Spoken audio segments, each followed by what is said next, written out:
Taste the Daily.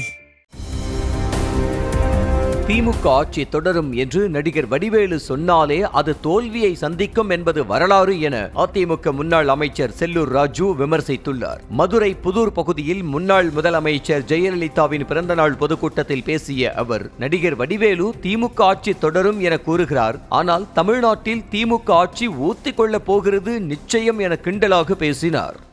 அந்த cinema படத்துல எல்லாத்தையும் எடுத்துக்கிறேன், நகைச்சுவை காட்சி வந்துடும். இன்னைக்கு நம்ம வைகை புயல் இருக்காருல, வைகை புயல், அதை மட்டும் சொல்லி முடிச்சானே. ஆனா வைகை புயல் அவரு 2006ல வந்தாருங்க. இப்படிதான் தேர்தல் 2006ல நம்ம மதுரை வைகை புயல் வடிவேலு வந்து மேடைக்கு ஏறினார். அவரு குஷ்பு ஒரு பக்கம், குஷ்பு ஒரு பக்கம் வடிவேலு. கலைஞர் ஆட்சி தொடர்ந்தார். அதோட ஊத்திக்கிடுச்சு.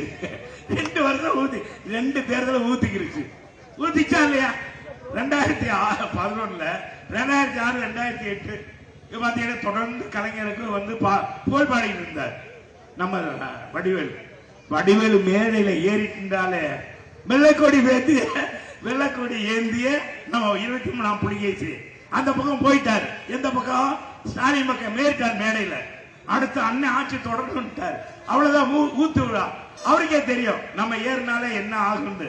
ஆக வடிவேலு ஏறிய அந்த திமுக ஊத்திக்கிற போகும்போது 100க்கு 100 உண்மை.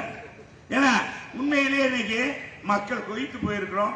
எனவே அன்பு சகோதரிகளே, தாய்மார்களே, வருகிற ஆண்டு, வருகிற 2026 உண்மையான விடியல்.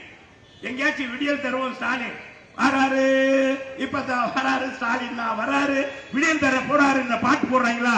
இன்னைக்கு கூட அவர் முதலமைச்சர் இன்னைக்கு பிறந்த நாளுங்க.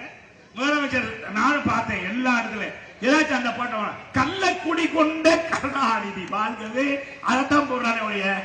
இந்த அண்ணா ஸ்டாலின் தான் வராரு, விடியல் தர போறார். எல்லாரும் மக்கள் கேட்பாங்களாம், ஏண்டா சண்டால பேர்களை கரண்ட் ஏற்றி விட்டீங்களே, அந்த மக்கள் கேட்பாங்க.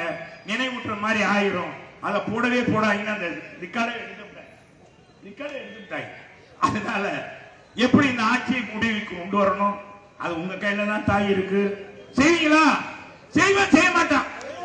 செய்வீங்களா? நீங்க இருங்கப்பா, தாய்மார்கள் சொன்னா தான் பாருங்க. செய்வீங்களா? இந்த ஆட்சியை முடிவுக்கு கொண்டு வரணும். அதுதான் நம்முடைய மதுரைக்கு திட்டங்கள் வர வேண்டும். மதுரை மீண்டும் ஜொலிக்க வேண்டும் என்பதை நேரத்தில் தெரிவித்து இந்த அருமையான கூட்டத்தை ஏற்பாடு செய்த அன்பு சகோதரர் தம்பி கேவிக்கு கண்ணன் அவர்களுக்கு மீண்டும் ஒரு கை தட்டுங்க. Taste the Daily.